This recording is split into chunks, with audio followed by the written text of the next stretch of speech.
because you do have a lot of CC, but there's too much range. You got to get out of that.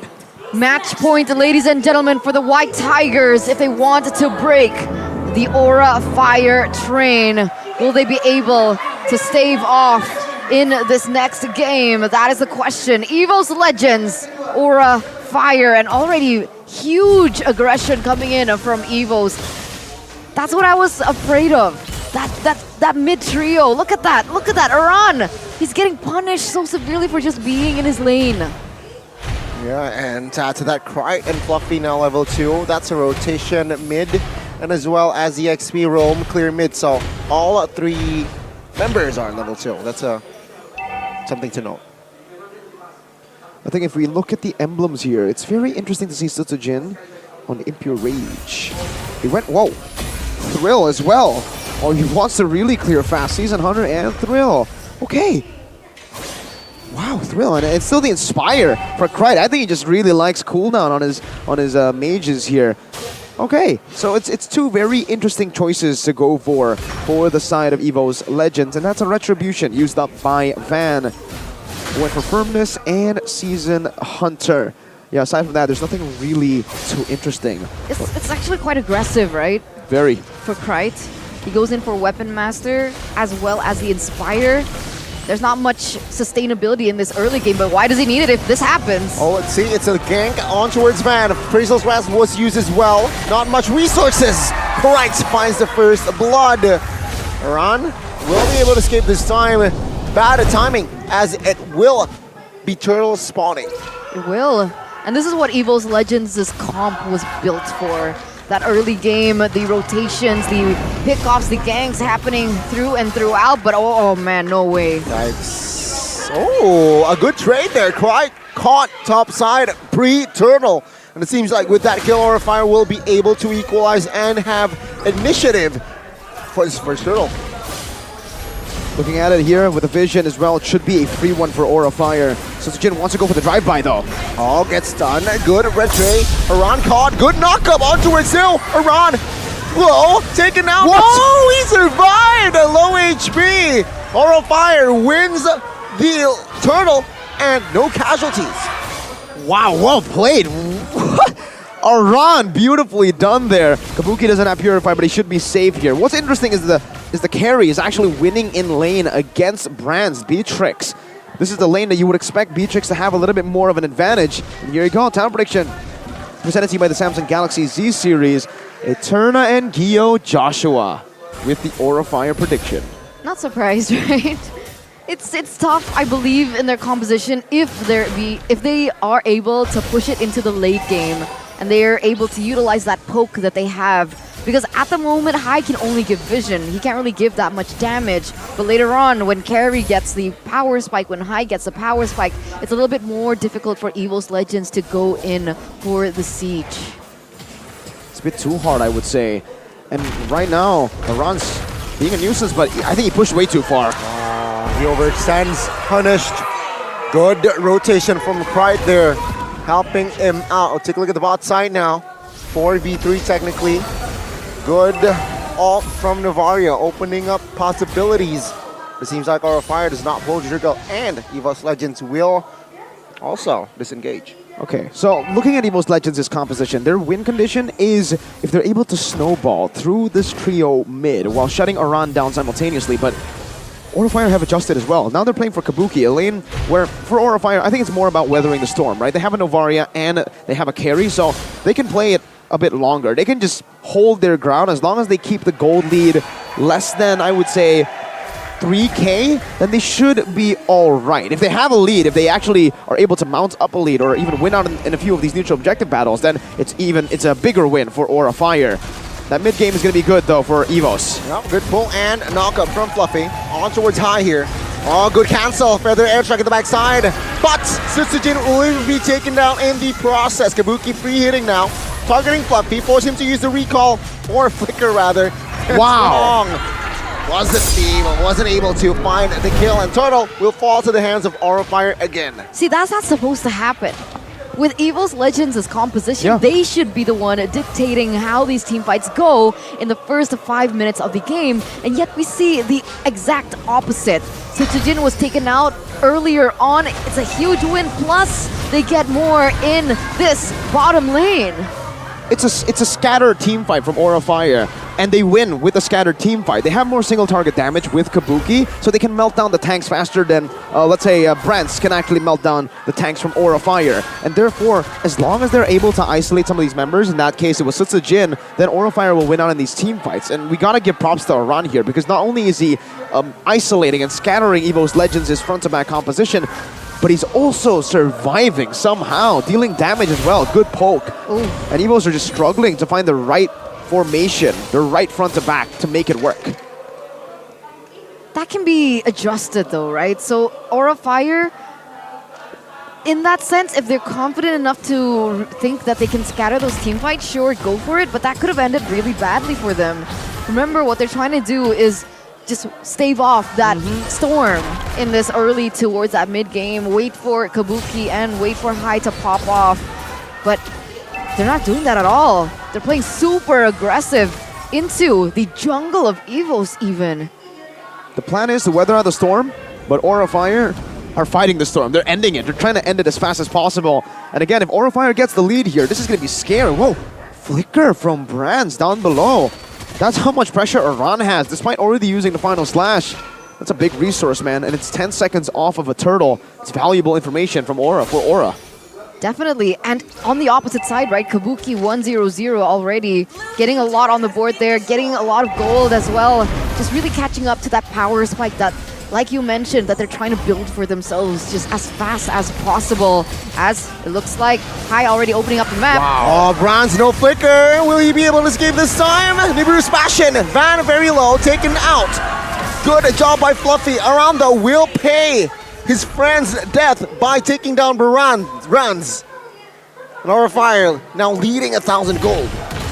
And it's that displacement again, that final slash from Aran. Now he knows there's no flicker for Brands. He actually burnt it earlier, so he's able to scatter him from that formation, and because of that, Aura Fire just took that team fight. It looked good for EvosLegends, but that trade, gold lane, definitely value, and now even a turtle, so it's double value, a double win for Aura Fire. 1,700 gold lead here for Aura Fire in the 7th minute of the game already, as they're looking to find more on the board. But displacement. Let's see, feathered airstrike as well. Seems like Aran will be able to soak in damage. Oh, potential re-engage, but EvosLegends backs off. That was so much. That was a lot of resources just burnt to take down Aran, who in the end was not able to be taken off the board. Now this gets real scary, right? Because you thought, well, we all thought Aura Fire, especially with Aran, it's kind of a one-trick pony. He can build up space, he can play in the side lanes, but in team fights, he's gonna get caught here. Good catch. Instead taken down. Good rotation as well. Aran there wasn't able to retreat in time. That pick onto Aran, sure, it's going to hurt Aura Fire, but what's the trade-off, right? EvosLegends have yet to be able to punish Kabuki, who now is sitting at a gold lead in comparison to the Beatrix. Aura Fire go in. Good pass on towards Christ. He gets taken out, though, then taken down as well. Still, I feel like favors Aura Fire. No more Farsa. Yeah, no more Farsa, and it's worth it. Van for the Farsa, for Krite, it's definitely value now. There's no neutral objectives to be contested right now, so Setsujin as well can't really farm up to get a big lead over Van. So Aura Fire definitely just took a dub. That's a lot of threat gone in the mid-game. 9 minutes in, it's only been 9 minutes. Definitely feels longer than that, knowing that both of these teams have just been going at it, full action. But now that the game is slowed down, you have to look at Kabuki. He has 2 items now. Golden Staff and the Corrosion side. He's on the way to that DHS, and once he gets that, that's going to be the big power spike that Aura Fire have been waiting for, right? They wanted to weather the storm for that item power spike, but it doesn't even seem like they have been weathering the storm. Again, they've just been attacking, and Kabuki's still been able to farm quite well. Primal Wrath, whoa. Okay, Aran now in the backside isolated. Take a look at the front side as well. Kabuki free hitting. Oh, good taunt by Van. This might be huge. Van strong, soaking damage, gets taken down. Brand's Nibiru's Passion does not mount to anything. Again, Aura Fire wins the fight here, as they will be able to grab the space to take down the Lord. Oh man, a 2-4-0 trade. EVOS, they're falling so far behind. It's insane because before that team fight occurred, I was like, okay, now Aura Fire, they need to be careful because France just picked up that Malefic Roar. So in these team fights, that's a lot of damage. But of course, that damage doesn't matter if it gets zoned out time and time again. Should there be a different approach by Vanstrong or Fluffy? Maybe utilize that CC to provide cover for brands this time? I think right now, it's not really about just providing cover for brands, but it's just, funnily enough, trying to evade from Aran's final slash, because again, the stagger has just been stopping EvosLegends from really getting any of these proper front-to-backs in these team fights. And we've seen it from time to time again, with Fluffy taken low earlier, forced to use that flicker, Aura were able to just fully crash to the other members. Edith is one of the members from EvosLegends who can actually be a tool to disengage or even to fight an all-in. But if their front-to-back doesn't work out, again, they can just do things like this, siege, and the final slash. Oh, on towards 3 as well. Take a look at the taunt. That's huge, but Aran will be taken down first. Good pull. Kabuki taken out. That's a mistake. 2 for 1 now. And Susujin finding the shutdown. Now the Lord will be taken care of. My goodness, what a defense there by EvosLegends. You think that it was in favor of Aura Fire because of that, but I think the issue of range of Kabuki on the carry just makes him very open and vulnerable to all these CC coming in from EvosLegends. So now things are even more even. Brands picks up that Haas Claws, but Kabuki also the DHS. At this point, who has more firepower in these team fights? I think it's very situational because it's mostly the team setup around these two heroes. I think for both the Beatrix and the carry, they have a lot of individual power. I think if it's a 1v1, brands might be able to win it. But again, when it comes down to shredding these tanks, Kabuki does better. Okay, let's see the offense from Aura now. Right, pops the feather air trap, but Susujin will be taken out. Oh no, he survives. Good pull by Fluffy. Brands though will find the kill, will be traded back. Both gold leaders now taken out. Aran with the flicker maneuver. It seems like now Zen will be the target. Trying to find space, trying to find cover, but Vanstrong finds the flank. Wow, good pull? Question mark? No, he will be taken out. As Aran was a little bit late to the party there after finding the final slash though. Finds the straight, 3-4-3. Fluffy gets taken out. Right with the feather air strike. Oh, it's a wiped out! Aura Fire finds the wipe with the dynamic duo of Hai and Aran. A massive wipeout for Aura Fire. And the hype train hasn't been derailed. Aran proves that he's not a one-trick pony. He can play in the side lanes alone, but he can also team fight. My goodness! Perfectly played by Aran there to win out the team fight for Aura Fire and what looked to be EvosLegends' big win. And that's why it was really weird. Why did Sin go for a re-engage? And I think it was just to buy a little bit more time for Aran to come back and give Aura Fire that wiped out and a free Lord in the 13th minute of the game. What a monster, Aran. Rookie monster of the season? Question mark? Maybe. Maybe indeed. Perhaps he is shaping up to get that title. But Aura Fire, with this firepower, Mirko,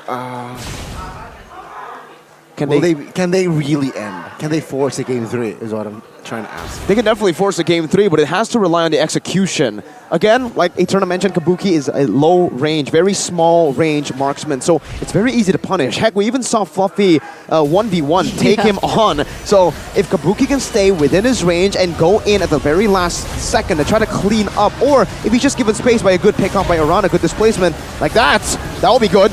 Okay, Fluffy, no, Immortal will be taken down. Flan jumps in again, Appraisal's Wrath deals no damage for now. Our Fire is still hovering around the bot side. Base turret number 1 in that area will be taken out. Good taunt. Seems like our Fire here taking it slow. Ooh, getting an inhibitor turret though, very worth it for Aura Fire, especially a kill as well onto Fluffy. Because they forget, in these team fights, Fluffy is not just a displacement. Oh, look at that damage. Hi. Oh, good final slash on towards Sutsujin. Oh, Zen with the pull, finding Till. And this might be it. Browns off HP, trying to retreat. Sutsujin will lose his life as Kabuki will focus down on the turret. Good airborne to delay. Blood Kabuki will flicker out of the way though, and this is it. Aura Fire will find another wipe down perhaps. Top side will be cleared though. Let's see. 15 seconds for Quiet to come in. And this feels like GG. Aura Fire forced a game 3. And here it is, the Indonesian Hydra strike back. Game number 2, ball into their hands.